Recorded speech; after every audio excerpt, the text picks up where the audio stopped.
Plus Panalo!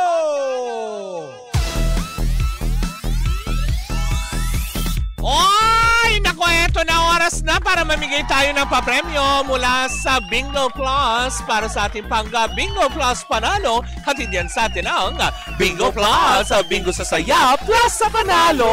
Kaya nga naman imulat ang inyong mga mata, buksan ang inyong mga tenga ng mapakinggan ang ating lucky card for the day para sa programang Baklitas, diba? Kaya nga naman i-shoot mo na ate ang bola sa ating Pinoy Drop Ball. Eto na, naglalakbay pa ang bola pero tumigil siya, diba? Tumigil ay, parang siya. ganyan yung pag-uusapan ng susunod. Ay, may mga alas na hawak sa isa't isa. Ay! Diba? Kaya nga naman natataon din, diba? Naaayon ang paglaglag ng bola sa ating Pinoy Drop Ball dahil ang topic natin mamaya ay tungkol sa alas. Alas na hawak sa isa't isa. Diba? Pero ang lucky card ng Baklitas ay Ace of Spades. Ulitin lang natin, ha? Yan. Bakit naririnig ko yung bungaga ko din, ha? Ace of Spades. Wala kayong mapapwedeng gawin kundi tandaan lamang yan dahil mamayang gabi magbibigay ng hudyat si Kuya Chico. Correct. Kung saan at kailan kayo pwedeng tumawag.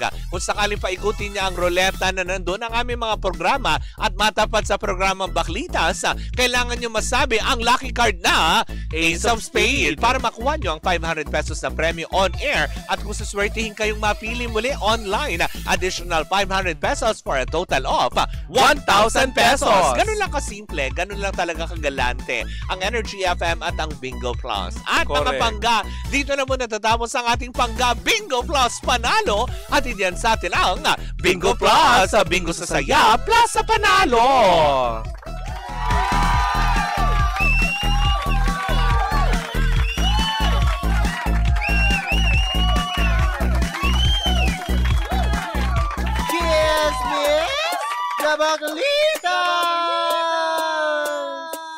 With Tita Cora and Kapitana Sisa.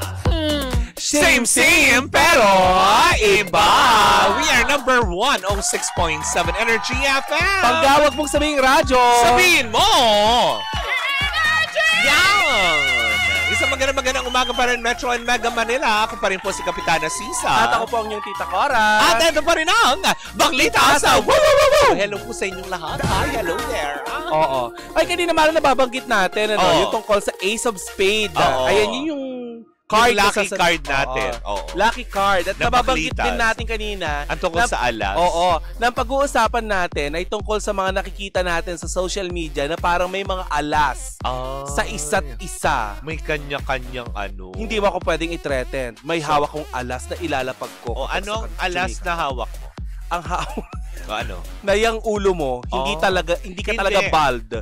May filter talaga yan. Kaya anong alas? Dahil apat ang alas. May clover, may spade, may heart, may diamond. Yun na lang, yung kanina. Yun lang yung alam kong alas. Ay, pangalawa lang yun. So, ay, talaga ba? Ang hawak ko sa yung alas ay alas na diamond. O ano? Hawak ko din yung alas. Alas ka. Alas. Ay, babayaran ko na naman yun. Ay, nako. Kaya ka na naman.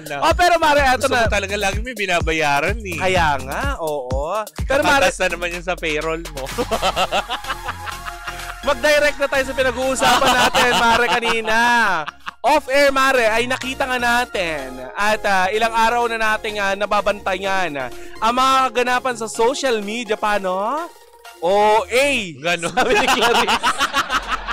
Ilang araw na nga Mare pinag-uusapan ng mga bulong-bulungan ang mga makahulugang post ng tinaguriang revival king na si Jojo Mindres. Ay, ayaw yan ni Jomer Campano, Christian Abrera at Robisel Delgado. Ayaw nila yan. Oo. Napano siya doon? Ha? Napano siya doon? Saan? Tingnan mo, yung unang picture. Pakita nga ulit natin si Sir Jojo. Yan yung nasa ano siya. Ayan, kumakanta si Sir Jojo. Oo, pero ang nakakaloka nito, Mare. Oo, ang nakakaloka nito. Itong mga nakarang araw ay may mga post nga ito na wala naman siyang pinapangalanan. Pero kasi Mare, kaninang umaga ay napagdugtong-dugtong ko ang lahat. Ano? Oo. Kasi nga doon sa mga naturang post niya Mare, may sinasabi siya doon na para siyang napagnakawan. Tapos parang may kakasuhan. May kakasuhan. Oo. Tinawag niya ng atensyon yung kanyang mga yung kanyang mga lawyer. Oo. Oo, na ano kayang kaso ang pwede niya daw isampa doon sa nang set up sa kanya upang nang sa ganun ay magpautang ng 200,000 sa isang sikat na aktor. Oo, upang 200,000? Oo.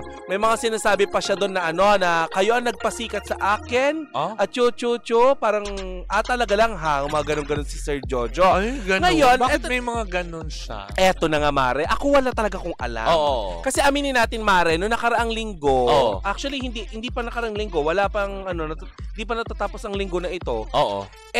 Hindi na nga natin naririnig yung song niya dito sa Energy FM. And syempre kinontak natin siya na Sir Jojo, ano bang ganon. Kinontak natin yung management niya. Pero hindi sumasagot ang management niya. Kaninang umaga ay nakatanggap tayo ng mensahe na ikaw din Mare kasi 'di ba we have our group GC. chat. Na si Sir Jojo ay hindi na hawak ng Aquarius Entertainment. Wala na sa poder nila. Oo, wala na sa poder nila at binitawan na daw nila. Ngayon, Mare, bilang isang tao na chismosa, sige dagdagan na natin. Correct. Diba? Parang maglalaro sa isip ko, ano nangyayari? Correct. Napagdudugtong-dugtong ko ng lahat na ang pinapatamaan yata dahil hindi naman pinapangalanan ni Sir Jojo ay ang kanyang dating mga handler. Dating management.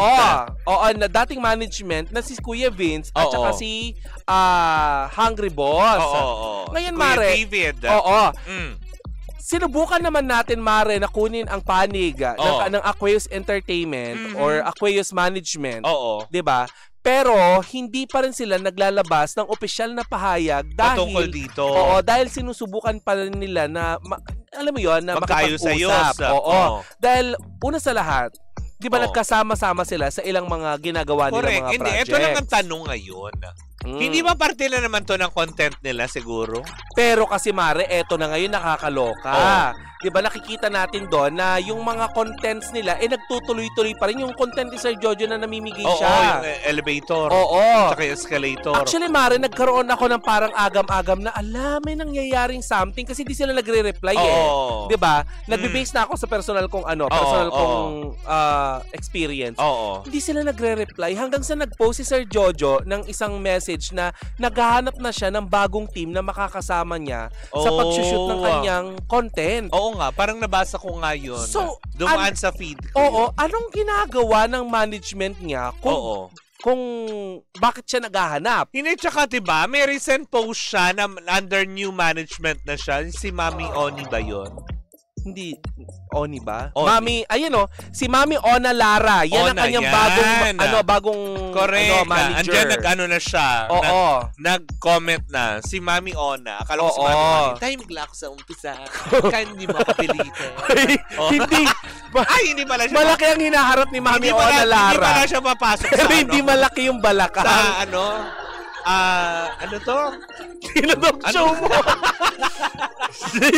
Hindi mo to talk showin. Kasi ganito. Sila Mami Oni, ano ba apelido nila? Toro family. Yun, diba? So hindi siya Ona Lara Toro. Parang Oro Plata Mata. Bakla. Kahit hindi makapilitan. Hindi mo to talk showin. Okay. Sorry. Ayan na. Kasi ganito Mare, 'di ba?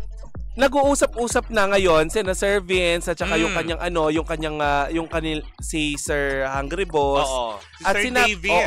Kasi kanina Mare, message ko sila, may gusto ba kayong linawin? May gusto ba kayong isiwalat or ano man? Syempre bilang mamamahayag gusto nating makuha ang kanilang kanilang panig kasi lagi nating napapanood dito si Sir Jojo and all of a sudden biglang wala na yung management. Anong nangyayari? Baka may gusto kayong linawin kasi may mga naglalabasan ng post si Sir Jojo. Ang sabi ni pero kasi wala namang pinapangalanan. Pero kasi Mare, napagdudugtong-dugtong na makagaya kong chismosa. Pero kasi Mare, ang nakakaloka doon, nagkataon lang ba ito na aalis sila sa poder ni Sir Jojo? Tapos may pasabi ang management niya na Aquarius na kakonsultahin muna namin ang aming lawyer kung ano yung pwede naming ilabas at hindi. Oh. So, may mga lawyer na So, na... yun yung mga alas-alas. Oo, kaya ako Sinasabi nabanggit mo. kanina na alas-alas kasi ano pa ba yung mga bagay na malalaman natin sa mga susunod na araw? Oo. Ano pa ba yung mga ilalabas at isisiwalat ni Sir Jojo at ng kanyang dating management laban sa isa't isa? Nakakasad naman yun, ano. Pero kung ako din naman, katulad yun, si Mami Ona, 'di ba? Yung bagong humahawak, tumatay yung parang kanyang bagong management. Yan yung team. dating nasa maalaala mo kayo, naaalala mo. Oo. Yung sobrang warm niya. Yes. Hindi naman natin siya kilala nun pero, di ba? Yes, 'di ba? Kumaga parang hindi lang din natin alam kung ano nga ba yung hakbang, malamang yung mga management kasi maliit lang naman ang mundo ng showbiz. And may dagdag ko lang. Oh. Tinanong ko kasi sila Kuya David kung may masasabi sila tungkol dun sa kanila sa bagong management. Ang sabi nila, wala silang issue or anything against Mami Ona. Kasi business naman yan. Oo. Kumaga negosyo naman yan. Correct. Kumaga hindi naman sila, kung ano man ang naging problema, kasi syempre, 'di ba? Syempre, expectin natin sa mga susunod na araw, maglalabasan na yung totoong dahilan kung ano nga ba, bakit nga ba nagalit si Mark, bakit nga ba nilayuan ni Rainier, bakit nga ba ganito.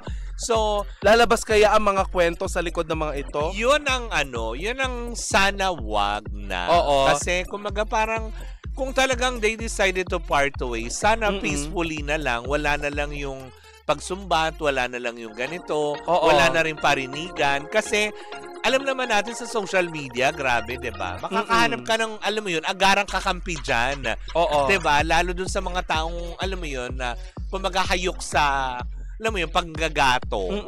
At Pero Mare, dapat- nananawagan si Sir Jojo sa kanyang legal counsel kasi yung kanya daw the real Jojo Mendres na page kung nasaan yung kanyang mga yung kanyang mga viral videos. Oh. Hindi na daw ma-access ngayon yung kanyang page na wala daw. Talaga? Oo. Former Rated K producer po, sabi ni Mami si Ona Lara. Nanonood talaga siya. Oo. Pero eto, nakakaloka, Mare. 10 minutes ago, may post na naman itong si Sir Jojo Mendres. Na for sure ako ay sasagutin ito ng kung sino man dapat sumagot. Ibalik nyo ang kinuha nyong 500K. Sasabihin nyo na lugi. Ganun ba yon? Basta pagkakuha, wala nang balita. Buti nakita ko ang pruweba. Kakasuhan ko kayo. Grabe ang pang-aabuso at pangangwarta at ginawa nyo sa akin na mga nilalang na to. Wala Galit namang pinangalanan. Wala siyang pinangalanan, pero sino ang pinapangalanan or tinutukoy kaya niya? Baka naman may mga ibang tao lang din talaga dahil alam naman natin, 'di ba, na ang dami din talagang nagte-take advantage kay Sir Jojo. Sa aking sariling kaisipan, Mare, kaya ako din naman kinausap sila Kuya Vince. Kasi siyempre, sino bang kakausapin ko? Yung alaga nila nagpo-post ng ganito. Siyempre, ang kakausapin ko, yung management. Ano po nangyayari? Ang sagot sa atin, wala na sila sa poder ni Sir Jojo. Bilang tao, iisipin ko, anong nangyari? Correct ka. Sino yung tinatawag niyang nilalang? Kayo ba ang tinatawag niyang nilalang? Pero hindi rin naman lahat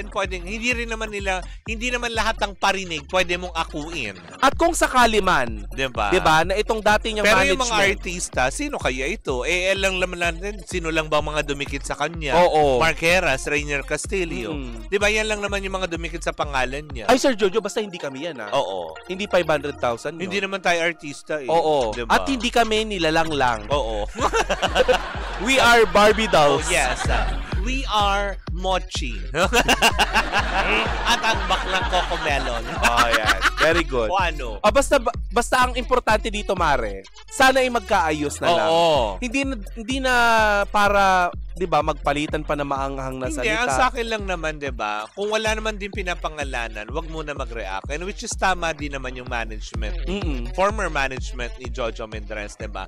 Hindi naman sila yung tinutukoy, wag sila magre-react. 'Di ba? Wala naman silang sinabi na hindi naman sila yung tinutukoy. Ang ibig kong sabihin, until such time na pinangalanan, kasi sila ngayon yung nagkakagulo eh. Ang pagkakasabi, Mare, ay ikukonsulta muna nila ang kanilang lawyer kung ano yung dapat at hindi dapat nilang gawin. Kaya hindi sila naglalabas pa ng opisyal na pahayag. 'Di ba? Oo. Pero doon naman sa mga pasaring naman ni Jojo Mendres sa Facebook, 'di ba? Baka naman kasi may ibang tao din talaga na alam mo 'yun, nakadehado sa kanya. Hindi natin alam. Kaya ganyan siya, di ba? Oo. May papalabas pa namang song ito sa Star Music. Oo, di ba? Oo. Nakakalo. May mga At saka, yun nga, Mari, yung 500,000, ang laki nun, ma. Ang daming pinag-uusapang pera. Correct. Katakot ba kayo mga Oo. ibang nilaglag ay taga-ibang planeta? Nilalang Nilalang. ay taga-ibang planeta, sabi ni Mario Palmera. Ha, funny. Diba? Parang, yan, form, yan. Diba, hindi. Ang sa akin lang naman, diba? Pag-usapan muna sana nila yan. Kung totoong may problema man sila. Kasi nag-post na siya ng new team niya eh. Diba, nandun pa nga si Morley Alinio. Oo. Diba, nakasakasama nila with Mami Oo nga, naloka ako. with Mami Owa. Oo. Diba? So ano ba talaga? Alam mo, once and for all, Mare, itong mga susunod na araw, bakit hindi na lang natin imbitahin si Sir Jojo o kaya yung dati niyang management dito kahit magkahiwalay kayo? Correct. Kung kayo ba yung nagbabangayan sa social media, kung kayo ba talaga para ito? lang klaruhin. Hindi naman siguro para i-pinpoint kung sino yung pinariringan. Pero para lang klaruhin lang sa lahat na ano ba, 'di ba? Tama ka doon eh. Management mo ba dati 'yun o may ibang tao? Kasi mahirap din naman 'yan eh kasi yung mga tao mag-iisip, kasi ito lang yung kaaway nila ngayon eh. Umalis siya sa poder, baka sila 'yun. Correct. 'Di ba yung mga ganon? Kasi masyado ng scandalous yung mga nakikita natin sa post Sir Jojo. May sinasabi pa doon na na sinaktan daw nilang isang staff at paaminin sa isang bagay na hindi naman niya ginagawa. Tapos kinuna ng video. Alam mo, kasi since si Sir Jojo under ng Star Music, sana Star Music gumawa din ng hakbang na para tumigil ito. Kasi artist ka na namin eh. Diba? Magre-reflect yan Ayan, sa amin manager na niya si Mami Ona. Mami Ona, yung alaga mo, hindi nakaka-artist. Oo, diba? Yung mga ganon. Diba, dapat sabihan na siya ng Star Music na okay na. Diba? Tama na ito. Mag-close door meeting sila. Diba? Oo, kasi ganon naman eh. Once and for all, mas maganda na magkakaayos lahat. Kung magpapalit man ng management, so be it. Kung may aalis, talagang aalis. Kung may dadating na iba, may dadating na iba. Hindi kailangan ganito. Pero kasi Mare, kung sakasakali man, itong si Sir Jojo, hindi din naman natin maialis. Tao pa rin naman siya. Pag nasasaktan ka, minsan nagra-run ka sa social media. Correct. Hindi natin maialis sa kanya yan. Social media niya yan, rule niya yan. Pero sana may mas magandang paraan upang lang sa ganun ay magkausap-usap kung sino man ang dapat ang magkaayos-ayos. Diba? Hindi, kasi kumaga parang ako sa panahon kasi ngayon, lagi ang takbuhan social media. Paggalit ka, diba? no? Na hindi mo naman kailangan eh. Bakit, diba? Na tipong kung tutuusin lang hindi naman sa kay Sir Jojo. Yung post niya ng mga ganon, katulad yung mga, alam mo yun, umutang sa akin, niloko ako, yung mga ganito. Diba? Ang tanong kasi pabalik doon is, anong pakialam ng mga tumitingin? Hindi. Dalawa yan, Mare. Either you give awareness or may gusto kang ipahiyang tao. Diba? So mamimili na lang tayo kung alin doon ang gusto ba talaga ng nag-iisang magbigay ka ba pala sa tao dahil ikaw ay naloko? Na ikaw ay naloko or meron ka gustong ipahiya. That's a good point. I love it. Diba? Yes. Pwede nating isipin na may awareness o para nang sa ganun hindi na makagawa sa iba. Pwede nating isipin na may gusto akong ipahiya. Alin doon? Diba? Mamimili na lang tayo. Yan ang malalaman natin ng mga kasagutan sa mga tututukan natin mga to araw. Diba? At hindi tayo papayag na hindi sila mapupunta dito. Diba? Kung sino man yung mga Hindi, kung may time naman, diba? Kung may time. Gusto ko yung nagkakamot ka on air. Baklak! Mara, hindi to inuman Baka isipin naman nila may kagid ka. Hindi, wala. Hindi, kasi tumatama yung ng headphone. Kaya, ganon. Eto pa, Mare, nakakaloka. Ang sinabi ni Sir Jojo, ready na daw ang mga press. Excited na daw ang mga press na marinig ang panig at malaman yung mga tungkol dun sa mga yon. Ayan pa, kung may press con po, sana maimbitahan nyo po kami. Hindi, ang sa akin lang naman din, 'di ba? Sa press con sana lang, 'di ba? Hindi 'yun dahil sa kung anong issue na dehado o ano. Kung ano lang, paglilinaw sana para hindi rin namin misinterpret ng ilan natin mga kapatid sa pamamahayaga. 'Di ba? Na kasi parang dahil sa press ko na yan, magkakaroon niya ng kampihan ng ganito, 'di ba? Na sana lang para maliwanagan na, 'di ba? And once and for all, kung talagang ayaw niyo na sa isa't isa, and then so be it. Walang tayong magagawa, 'di ba? Ayan sabi ni Miss ni Mami Ona, sabi niya, we'll keep everyone updated on this as soon as we have consent on our legal team regarding this matter. I hope it will end well. I choose peace for everyone. Oo, kasi Tama naman talaga. sa pagkakakilala ko dito kay Mami Ona, parang ayaw naman ito makipag-away. Hindi, tsaka parang napakamalumanay niyang tao. Di ba nung na-meet nga natin siya? Oo, since galing siya sa rated K, sabi nga niya dati. Di ba? Kasi parang, Oo. diba, iba pa rin eh. Walang katumbas ng pera ang peace of mind. Totoo yan, diba? So, bakit hindi ba tutan? Pare-pares naman tayong sibilisado eh. Magpakasibilisado tayo. Mara, i-share nga natin kung paano natin nakilala yan si Mami Ona sa isang press con ni Sir Jojo. Oo. Ang warm niya, di ba? Tapos, Yes. bumeso siya. Hello, chu-chu-chu. I am Correct. Cameron. Tapos, hindi natin siya naririnig kasi ang lakas ng tugtog. Akla. Oh. Hello, kumusta ka dyan? Hindi, binabasa ko Oo. kasi ito. Ngayon, Oh. nung sabi ko sa'yo, Mari, sino yun? Oh. Ang warm naman niya. Tapos eto na, naka-live Correct. ako sa TikTok. Oo. Chika siya, pak, chika siya. Mm. Sabi ka, ay, hindi ako naniniwala sa'yo. Scammer ka, cho-cho-cho. Oo. Tapos sabi niya, si Mami Ona to. Oo. Yung nakilala mo sa ni Sir Jojo Mindres. Oo. Sabi ko, hiyang-hiya talaga ako. Parang lulukin ako ng Diba? lupa. Na nakakalo. Kasi naman ikaw, makapag-ano ka Oo. naman kasi. Kaya Mari, ako naniniwala ito, hindi ito magmamaldita. Feeling ko po, papagitna naman ito siguro Correct. sa pagitan nila Sir Jojo at saka ng dati niyang Well, malalaman natin yan. Tama din naman sila. Hanggat wala pa rin naman nagbibigay ng mga official na mga kanila mga statement, yan ang aantayin natin. magbabatuhan kaya sila ng iba pang mga Oo. something sa face. Oo, ay, hindi naman. Sana wag. Oo. Kasi unang-una dapat pahalagahan nyo, may pinagsamahan kayo. Sana wag niyong hubaran ng isa't isa sa publiko. Oo, diba? May pinagsamahan kayo, sana yun na mas mangibabaw kaysa dun sa mga galit. At Kasi saka Mare, kung may mga bagay mang naibigay, may mga bagay mang naipahiram o kaya na wag sana din nilang kalimutan na kusang loob din nilang ibinigay yun dahil kagustuhan din nila. oo. Diba? At kung may tinanggap tulong, man, Oo. ipagpasalamat. kung may tulong man na naibigay, 'di ba? Kasi gusto mo lang din tumulong, 'di ba? Yung mga ganon. Sana yun yung mga ma-considered kung sakaling mag-uusap man sila. Correct. 'Di ba? But Ay, anyway, nako. oo. Oo. Sa mga nito, panghuli natin Mare. Mm. Sa mga ganitong klase ng aspeto ng awayan ng mga artista at mga mga sikat na tao. Oh. Tayong mga napamahal na sa kanila Mm-mm. ang naiipit sa gitna. Correct. At, alam mo 'yun, parang masakit sa ating isipin na yung mga dati nating nakikita magkakasama. Magkakasama na masaya sila, tapos ngayon sila pala yung nagkakaroon ng hindi pagkakaunawaan. Oo. We wish them well, 'di Kaya ba? Na nga. sana maayos to sa maayos na paraan. Tsaka sana bago kayo nag-away-away, umabot muna kayo sa birthday ko. Wow! Oo nga! Yun po yung sinasama ng loob ko eh. Yung birthday niya, Umabot kayo. umabot kayo eh. Sa birthday ko, Wala hindi na kayo nga. umabot. Wala nang panghanda ang akla.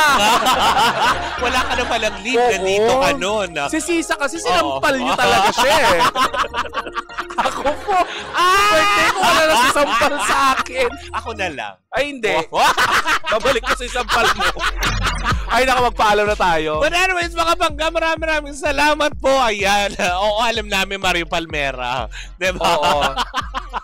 I-hide nyo nga to. Muli po. When is your birthday, dear? It's October 5 po. Oo. Malayo-layo pa. Oo, Sana diba? magbati-bati na kayo, di ba? Yan. Malapit ang birthday ko, oh. Diba? Mami Ona, tumatanggap pa rin po ako ng belated. Hindi, tama na.